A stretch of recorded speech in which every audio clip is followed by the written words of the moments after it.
Hello again, everyone. Edwin Learnard back once again. In this YouTube astrological segment, I'm going to be deviating somewhat from my Taurus rising routine, and I'm going to go and talk about something a little bit different today, and regarding contradictions in natal horoscope, or at least what is perceived as as contradictions in someone's horoscope or natal chart. Well, the first thing I want to get on is that I think, when people talk about influences in their horoscope and they say, well, there's some contradictions there and they don't understand why that is, I think part of that is attributed to things on the surface in a horoscope may seem contradictory, but not necessarily so, and I'm going to explain why. Let's take somebody, for example, that has the sun in Aries.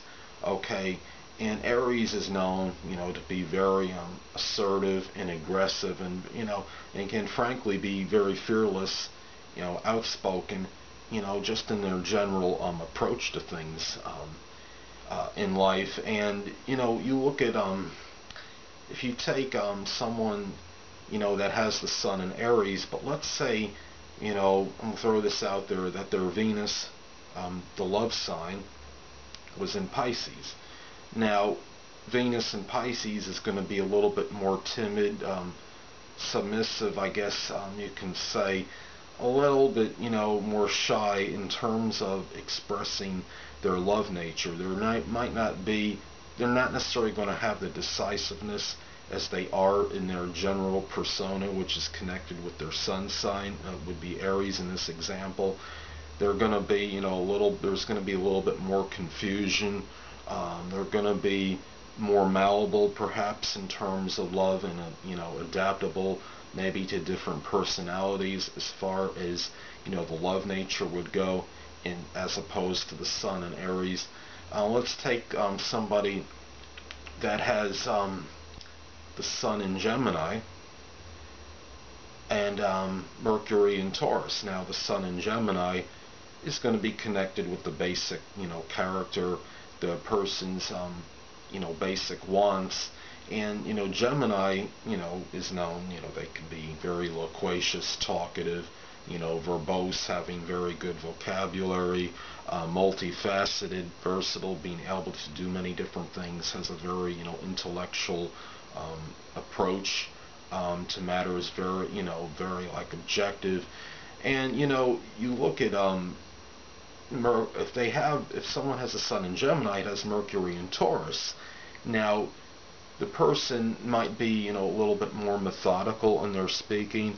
I don't necessarily want to say obstinate, might be a harsh word, but they're going to be a little bit more inflexible in their thinking, since, Mercury would be in Taurus. The way they communicate, they're going to be more resolute, more, thinking might be a little bit more plotting and premeditative, as opposed to if they had the Mercury in Gemini, as well as the the Sun in Gemini.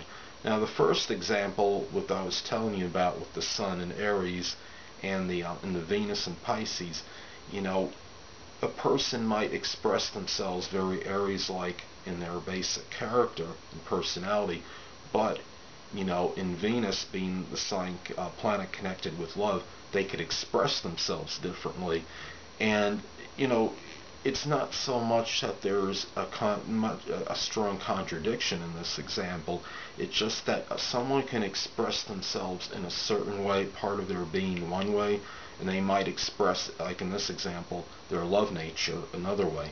The example with the sun in Gemini and the Mercury in Taurus, somebody might express their basic character one way, and they might express themselves as far as the communication part of their nature goes, might be expressed a little bit differently. So another thing is sometimes a lot of contradictions that people might misconstrue as contradictions in a chart could be attributed to, not to be too harsh, it can be attributed to lack of knowledge about their own horoscope and what it means, maybe superficial knowledge to some degree. If you look at like my chart, for example, my sun sign is Cancer. I have 3 planets in Cancer. I also have my chart ruler in the 4th house. Venus is in the 4th house. But, my moon is in Gemini. I have Taurus ascendant. What's odd is that, another thing is that astrology is, a lot of us already know, is not, I don't necessarily know, I don't believe it's 100% foolproof, infallible science. It's really referred to as a pseudoscience anyway. I mean, it's very accurate, I believe, in my opinion, don't get me wrong, but I'm not convinced it's necessarily 100%. Now, if you look at like my chart, for example, with the sun, in Cancer, and the other two, I have 2 other planets in Cancer.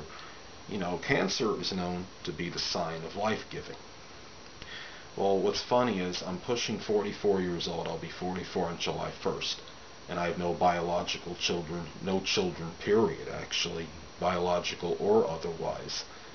And, could this be attributed maybe to my moon in Gemini not wanting to be tied down to some degree? There's obviously, a lot of times, things might not seem to fit because you have modifying influences in a horoscope. Perhaps that my Cancer planets make a number of adverse aspects to other planets might indicate that maybe I'm not always expressing the Cancer energy in the most positive ways. And could that have something to do maybe with why I'm at my age I don't have any children? And another thing too is, let me use my chart for another example. Let's look at the moon in Gemini. Now, moon in Gemini might be known, for being, someone that's not, necessarily very emotional and, has versatility emotional-wise, might not be able, to have any protracted or prolonged feelings on any, or at least as far as one specific emotion goes. More inclined to abstract reasoning as opposed to, the emotional side of things. Now, if you look at that, if I was to isolate that one thing and say, well, okay, that's me, obviously I'm neglecting the other things in the horoscope. The fact that I have 3 planets in Cancer and my chart ruler posited in the 4th house is going to show that I'm going to be more emotional, obviously, than the typical Gemini moon. So it's important to look at the whole picture in the chart as well. Somebody might look at their daily horoscope and say, well, gee, this didn't fit me, but a lot of times this was because the person was oblivious to other things in their horoscope. They didn't know what their rising sign was, their moon sign, planetary placements, positions. Sometimes someone will look, and even if they have the full knowledge, of their own horoscope, they'll say, okay, well, let's take an example. Somebody has, Aquarius rising, and say, okay, they're only, 5'4" or something. Let's take a man that's 5'4" and has Aquarius rising. And Aquarius, rising inclines to be more, taller than average, on the average. But what, sometimes, obviously, genetics can affect this, and, what's hereditary, it could, could indicate, the region of the world they're in. There might be some areas in the world where people have proclivity to be, of a shorter stature.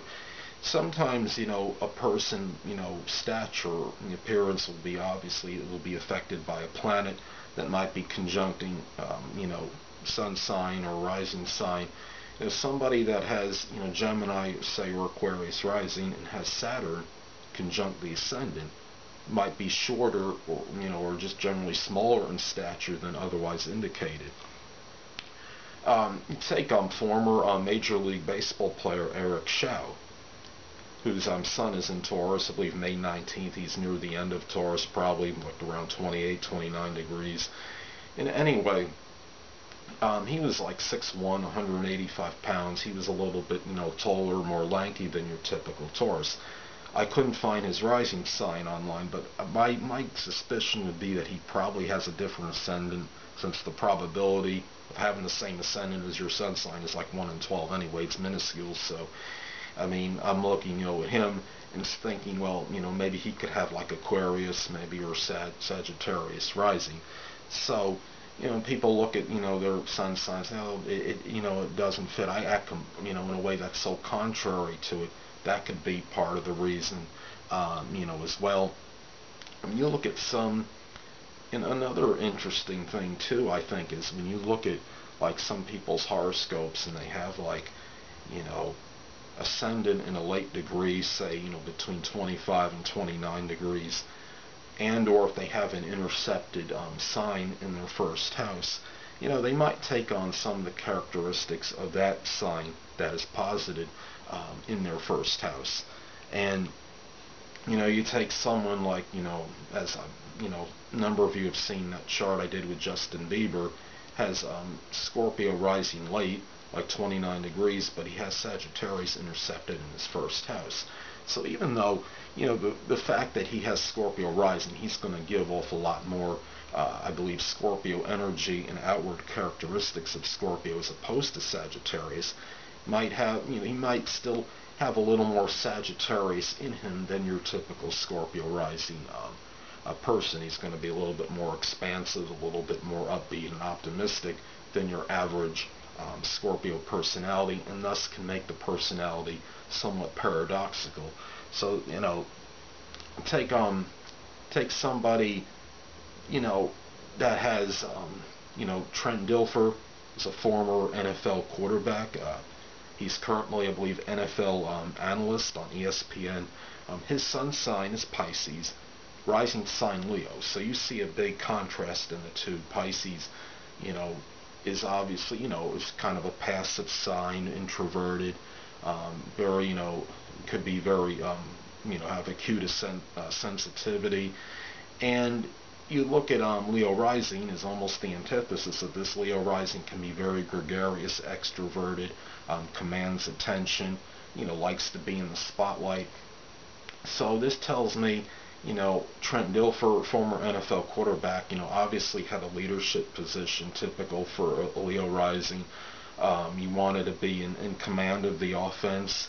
Even if he was receiving play calling from a coach, still, when you're in a quarterback position, you are still directing, the offense of the team. You are still, as far as the players go on the offense, you are the leader.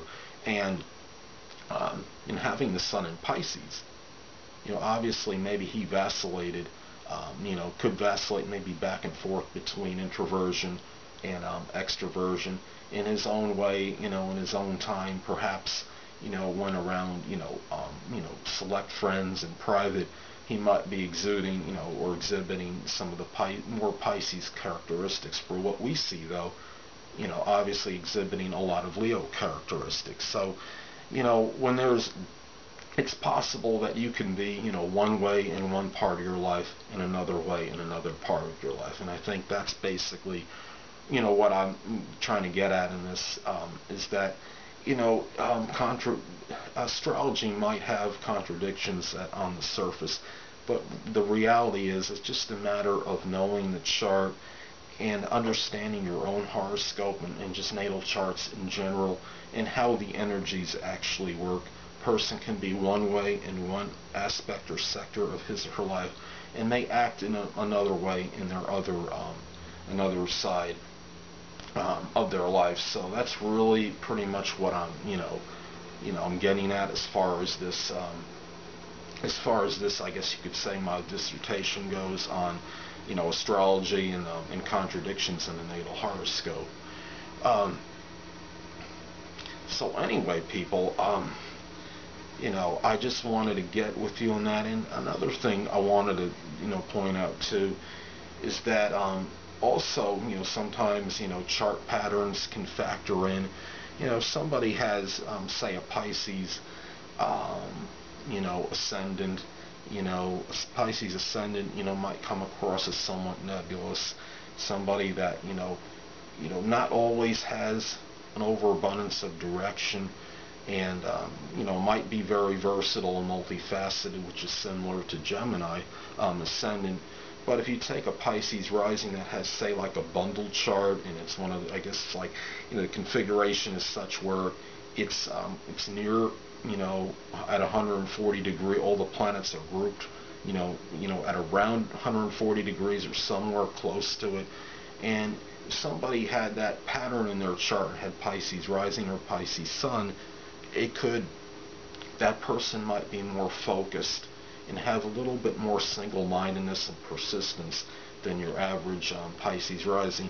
And conversely, if you take somebody that has, like this real stable, persistent rising sign like Taurus, and they have a splash chart, and they have all their 10 planets, say, are occupying even like, say, 10 houses in their chart, that person could be a little bit more diversified and more versatile than your typical Taurus rising. So a lot of it is just about taking the whole chart into consideration and understanding that, it's not so much about contradictions in a chart, it's about how certain energy is utilized in a horoscope, a lot of it depending on what planet is in what sign, and understanding what each planet means.